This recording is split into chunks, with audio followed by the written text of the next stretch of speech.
And నేను and అంటే ఈరోజు విజయ్ సార్ లాంటి వాళ్ళు వచ్చి నాకు సపోర్ట్ చేయడము, అంటే ఒక మాట సాయం అనేది ఒకటి ఉంటుంది, ఆ ధైర్యాన్ని ఇస్తుంది. ఎప్పుడైనా కానీ మనము లోగా ఫీల్ అయినప్పుడు ఎవరి దగ్గర డబ్బులు, ఎవరి దగ్గర ఏదో అదంతా ఆశించకుండా మనం ఒక మాట సాయం అనేది ఒకటి ఉంటుంది. సో 2 months నుంచి ఆ మాట సాయం నాకు విజయ్ సార్ ఇస్తున్నారు. Thank you so much for that sir. ఆ ధైర్యాన్ని ఇచ్చింది నాకు. So at the same time నేను బూట్కట్ బాలరాజు. సో ఇవన్నీ నా కథ వేరుంటే ప్రొడక్షన్, మా పాషాబాయ్ ప్రొడ్యూసర్, ఎక్కడో సింపుల్ పర్సన్, ఏదో డబ్బులు కోట్లు ఆస్తుండి ఏదో అట్లా కాదు, సింపుల్ పర్సన్. నేను బిగ్ బాస్ నుంచి బయటికి రాగానే నీతో సినిమా చేస్తా అన్నాడు. సో నేను అనగానే నేను సరే అన్న చేద్దాము అని చెప్పేసి అలా కొంచెం అలా ఒక రకంగా అటు ఇటు చేసి మనం సినిమా కంప్లీట్ చేసినాం. సో ఇందాక సన్నీ అన్న చెప్పినట్టుగా నేను ఒకటే చెప్తా, సో యాక్టర్స్ అంటే ఓన్లీ సినిమాలో చేసేవాళ్ళే కాదు. నా దృష్టిలో సీరియల్ చేసిన, లేదంటే లైక్ వాళ్ళు వెబ్ సిరీస్ చేసిన, షార్ట్ ఫిలిం చేసిన, రియాలిటీ షో చేసిన, వాళ్ళు దేనికోసం చేస్తున్నారంటే రెండు. ఒకటి వాళ్ళ సర్వైవల్ కోసం, సెకండ్ థింగ్ 10 మందికి తెలియడానికి ఒక గుర్తింపు. అది చిన్న నుంచి చేసిండా, డైరెక్ట్ సినిమా ఎంట్రీ ఇచ్చిండా అది కాదు. నేను షార్ట్ ఫిలిం నేనే కానీ అని ఒక షార్ట్ ఫిలిం ఉంటుంది, అక్కడ నుంచి స్టార్ట్ చేసిన. నేను కొత్త బంగారు లోకంలో జూనియర్ ఆర్టిస్ట్కి వెళ్తే ఒక 2 డైలాగులతో స్టార్ట్ చేసిన నా కెరియర్. ఈరోజు మెట్టు చిన్న ఒక్కొక్క మెట్టు ఎదుగుతూ ఈ స్థాయికి వచ్చిన. సో ఇలాంటి టైంలో నేను ఒకటే బిలీవ్ చేస్తా, just believe on your self, just fight చేస్తూ ఉండాలని చెప్పేసి ఒకటే బిలీవ్ చేస్తా. అదే చేస్తూ ఉన్నా ఇప్పటికీ. సో ఆ టైంలో నాకు అనిపించింది ఏంటంటే, ఫ్రాంక్లీ స్పీకింగ్, ఈరోజు చెప్తున్నా నేను ఈ మాట, మీ అందరికి తెలియంది సార్. నేను ఒక యంగ్స్టర్స్కి నేను ఒక 10 days back for something Sankranti టైంలో నేను ఫోన్లు చేసిన. లిఫ్ట్ చేసి సోయల్ అనగానే కట్, మళ్ళీ తర్వాత ఫోన్లు చేస్తే లిఫ్ట్ చేయలేదు. అంటే successful heroes. So which I really felt very bad. At least నాకు ఈరోజు నేను మీడియా ముందు ఒకటి చెప్తున్నాను, వెంకటేష్ సార్ ఇప్పటికీ నేను వాట్సాప్లో మెసేజ్ పెట్టినప్పుడు కూడా, మొన్న ఆయన అంత పెద్ద స్థాయిలో ఉండి ఆయన ఒక కనీసం హీ రిప్లైడ్. ఆ రిప్లైకే నేను ఎంత హ్యాపీ ఫీల్ అయినా అంటే, ఆయన ఒక స్థాయిలో ఉన్నారు, ఆయన నాకు రిప్లై ఇవ్వడం ఏంటి, ఎప్పుడు పర్సనల్గా కూడా కలవలేదు. ఆయన నాకు wish you all the very best Sohel, keep going, keep rocking అని చెప్పేసి అన్నారు, ఒక వాయిస్ మెసేజ్. అలాంటిది నేను ఇప్పుడు ఒక సినిమా హిట్ కొట్టంగానే నేను అందరికి ఒకటే చెప్తున్నాను, ఎప్పుడు ఎలా ఉన్నామో అలాగే ఉందాము, అందరం ఒకరికొకరు సపోర్ట్ చేసుకుంటూ ఉందాము. ఎందుకంటే ఎవరి దీపం ఎప్పుడు ఆరిపోతుందో తెలియదు, అలాంటి సిచ్యువేషన్లో ఉన్నాము. సో దయచేసి ఒకటే నా రిక్వెస్ట్, ఎవరన్నా నాలాంటి యంగ్స్టర్స్ ఎవరన్నా సినిమాలు చేసినప్పుడు మీ సపోర్ట్ కావాలన్నప్పుడు, లేకపోతే అలా ఉన్నప్పుడు డెఫినెట్లీ ఒక రిప్లై అయినాను, కనీసం ఒక మాట, ఒక రిప్లై కనీసం. That's what I'm expecting. So అదొక్కటి నాకు ఎక్స్పీరియన్స్ అయింది. ఆ టైంలో నాకు వచ్చిన ఆలోచన ఏంటంటే, ఎందుకు అంటే అందరు యాక్టర్సే కదా, every one or actors here. మేము బిగ్ బాస్ టీం అందరం ఒక ఫ్యామిలీస్కి దగ్గర అయినాం. నాకు అప్పుడు ఒకటే థాట్ వచ్చింది, అరే ఎందుకు ఆన్లైన్లో మనమే స్టార్ట్ చేద్దాం, చలో ఒకరికొకరు సపోర్ట్ చేసుకోండి. ఎందుకంటే ఎంతోమంది డిప్రెషన్లో ఉంటారు. ఒక ఉంటారు ఒక ఏమంటారు అంటే, ఆడియన్స్లో కొంతమంది అరే బిగ్ బాస్ చేసిన వాళ్ళు కనబడకుండా పోతారు, కనబడకుండా ఎక్కడికి పోలే, ఇదే సాక్షి. సో అందరూ ముందుకు వెళ్తూనే ఉన్నాం, ఏదో ఒక సినిమాలు చేస్తూనే ఉన్నాం. సో ఆర్టిస్ట్గా ఎదుగుతూనే ఉన్నాము, ఏదో కష్టపడుతూనే ఉన్నాం, మీలో ఒకరిగా ముందుకు వస్తూనే ఉన్నాము. సో మీ అందరు ఆడియన్స్ సపోర్ట్ కావాలి. అదంతా మాకు ఒక ప్లాట్ఫామ్. నెగిటివ్ ఉంటుంది, పాజిటివ్ ఉంటుంది, తిట్లు ఉంటాయి, నెగిటివ్ కామెంట్స్ ఉంటాయి, పాజిటివ్ ఉంటాయి, అన్నీ తీసుకొని అది దాడుతూ ముందుకెళ్ళడం అనేది, అది నాకు తెలిసి ఇంట్లో కూర్చొని జస్ట్ టీవీ చూసినంత ఈజీ కాదు, చాలా కష్టపడుతున్నాం అందరం. సో మీ అందరు సపోర్ట్ కావాలి.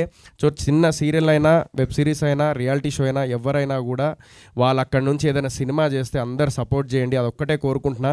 ప్రతి ఇండస్ట్రీలో, బాలీవుడ్లో షారూఖ్ ఖాన్ ఉన్నారు, ఆయుష్మాన్ ఖురానా ఉన్నారు, సుశాంత్ సింగ్ రాజ్పుత్ ఉన్నారు, తమిళ్లో వచ్చేసి మన శివకార్తికేయన్ గారు ఉన్నారు, మన విజయ్ సేతుపతి గారు ఉన్నారు, అండ్ కెవిన్ న్యూ, మళ్ళీ కన్నడలో ద గ్రేట్ యాక్టర్ యష్ ఉన్నారు. సో వీళ్ళందరూ సీరియల్ నుంచి, చిన్న స్క్రీన్ నుంచే స్టార్ట్ అయిన వాళ్ళు. అలాగే తెలుగులో కూడా సీరియల్ నుంచి, వెబ్ సిరీస్ నుంచి, రియాలిటీ షో నుంచి ముందుకెళ్ళి సినిమాలు చేసి అలాంటి గొప్ప వాళ్ళు అవ్వాలని మనస్ఫూర్తిగా కోరుకుంటున్నాను. ఇది నేను మనస్ఫూర్తిగా. So hard work never fails, అదొకటే నేను అనుకుంటా. ఇక్కడ అందరూ సినిమాలు చేసిన వాళ్ళే, సినిమాలు చేస్తున్న వాళ్ళే. సో ఏదో ఒక స్థాయిలో ఉన్న దాంట్లో సరిపెట్టుకుంటూ సినిమాలు చేసుకుంటూ వచ్చిన బడ్జెట్తోని మా ప్రయత్నాలు మేము చేసుకుంటూ ఉన్నాము. సో అలాంటి టైంలో నాకు వచ్చిన థాటే, ఒకరికొకరు సపోర్ట్ చేసుకుందాం, సీజన్ 1 to season 7 ఒక ఫ్యామిలీ లాగా ఉందాము అని చెప్పేసి నేను ఇప్పుడు ప్రామిస్ చేస్తున్నా. సీజన్ 1 నుంచి సీజన్ 7 వరకు ఎవరు ఏం చేసినా కూడా ఆ యాక్టివిటీలో, ఆ ఈవెంట్లో నేను ఉంటాను, 100% నేను ఉంటాను. నేను ఒక లేకపోయినా కూడా నేను సోషల్ మీడియాలో షేర్ చేస్తూనే ఉంటాను. అదే పెద్ద బలం మాకు. And at the same time నేను ఇందాక సార్ సన్నీ చెప్పినట్టు విజయ్ సార్ నాకు ఒక థాట్ వచ్చింది. నాకు యాక్టర్గా ఉన్నప్పుడు ప్రొడ్యూసర్ బాధలు ఏందో నాకు నిజంగా తెలియదు. నేనేదో కొంచెం అరే ఎందుకు ఇట్లా చేస్తున్నారు, అది చేయొచ్చు కదా, ఇది చేయొచ్చు అని చెప్పేసి అనుకునేవాడిని. అరే పబ్లిసిటీ ఇంకా ఎందుకు చేయట్లేదు, ఇంకా కావాలి కదా అని చెప్పేసి అడిగేవాడిని. బట్ ఆ ప్రొడ్యూసర్ పెయిన్ అనేది యాక్టర్ నుంచి వన్ ఆఫ్ ది ప్రొడ్యూసర్ అయినప్పుడు ఆ పెయిన్ అంటే ఏంటిదో నాకు తెలిసింది. సో ఆ ప్రొడ్యూసర్ అందరికీ హ్యాట్స్ ఆఫ్. ఇప్పటిదాకా ఎంతమంది సినిమా ఇండస్ట్రీలో 100% సినిమాలు చేసిన వాళ్ళు 90% మొత్తం వాళ్ళు ఫెయిల్యూర్స్. పాప వాళ్ళు డబ్బులు రాకుండా ఉన్న ప్రొడ్యూసర్స్ ఉన్నారు. ఓన్లీ 10% మాత్రమే సక్సెస్ ఉంది. అది దాటుకుంటూ నెక్స్ట్ సినిమాకి కూడా ప్యాషనెట్తో సినిమాలు చేసిన ప్రొడ్యూసర్స్ ఉన్నారు. వాళ్ళందరికీ హ్యాట్స్ ఆఫ్. అండ్ ఏ సినిమాని కించపరచకండి, ఏ సినిమాని ఇది చేయకండి, అదొక్కటే కోరుకుంటున్నాయి. ఏదైనా హార్డ్ వర్కే. So at the same time నేను ఒక థాట్ వచ్చింది. ఏంటిదంటే ఫర్ ఎగ్జాంపుల్ ప్రతి ఒక్కరి మొబైల్ అంటే ప్రతి ఒక్కరి దగ్గర మొబైల్ ఉంటుంది వరల్డ్ వైడ్లో, మన తెలుగు ప్రజల దగ్గర ముఖ్యంగా. నేను కోరుకునేది ఏంటంటే ఫర్ ఎగ్జాంపుల్ ఏదైనా పబ్లిసిటీకి పైసలు లేవు అనుకోండి, సినిమా చేసిన తర్వాత ఒక ప్లాట్ఫామ్ అంటే ఒక మిడిల్ క్లాస్ ఫ్యామిలీ ప్రొడ్యూసర్ ఉండొచ్చు, లేకుంటే హై రేంజ్ ప్రొడ్యూసర్ ఉండొచ్చు, లేకుంటే కోట్ల రూపాయలు ఉన్న ప్రొడ్యూసర్ ఉండొచ్చు. వాళ్ళు డబ్బులు ఖర్చు పెడతారు. బట్ ఇప్పుడు ఎదుగుతున్న ప్రొడ్యూసర్స్ వాళ్ళు ఏదో 2-3 కోట్లు పెట్టుకొని వచ్చి సినిమా చేసి తర్వాత పబ్లిసిటీకి పైసలు లేనప్పుడు ఒక యాప్ కానీ లేదంటే ఒక ప్లాట్ఫామ్ కానీ అది ఓపెన్ చేయగానే వీక్లీ రీఫ్రెష్ అవుతూ ఉండాలి. ఆ వీక్లీ ఏదైతే లోపల మనం ఓపెన్ చేయగానే ఆ వీక్కి ఏదైతే సినిమాలు రిలీజ్ ఉన్నాయో ఆ కంటెంట్ అంతా అందులో కనబడాలి. దేనికైతే ఇంట్రెస్ట్ ఉంటుందో దానికి ఆడియన్స్ వెళ్తారు. అలాంటిది ఏదన్నా రావాలని చెప్పేసి నేను ఒక థాట్ అనుకున్నాను. I don't know like I want to take that initiate. But నేను ఒకవేళ ఇంకొంచెం స్థాయి పెరిగిన తర్వాత I will take that forward. And thank you so much. And thank you Vijay sir. And మా టీం అందరికీ నేను ప్రీ రిలీజ్ ఈవెంట్ తప్పుడు చెప్తాను నేను. అండ్ థ్యాంక్ యూ అందరికీ. అండ్ భీమ్స్ అన్నకి, అనుదీప్ అన్నకి బ్యాక్గ్రౌండ్ అసలు నెక్స్ట్ లెవెల్ ఇచ్చిండు.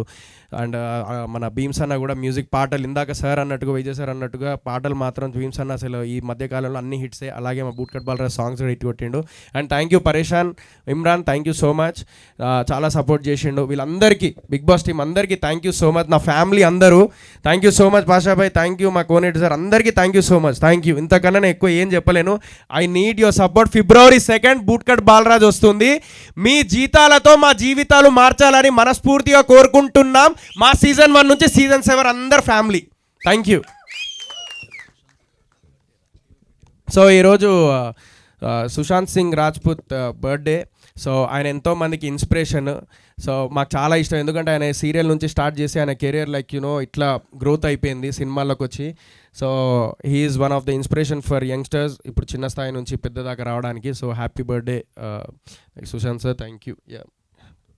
Thank you to each and everyone. Thank you Sohel. Thank you so much. Of course మీ డెడికేషన్ ఆల్వేస్ కనిపిస్తూనే ఉంటుంది సినిమాలో. మిస్టర్ ప్రెగ్నెంట్తో డీసెంట్ హిట్ కొట్టారు.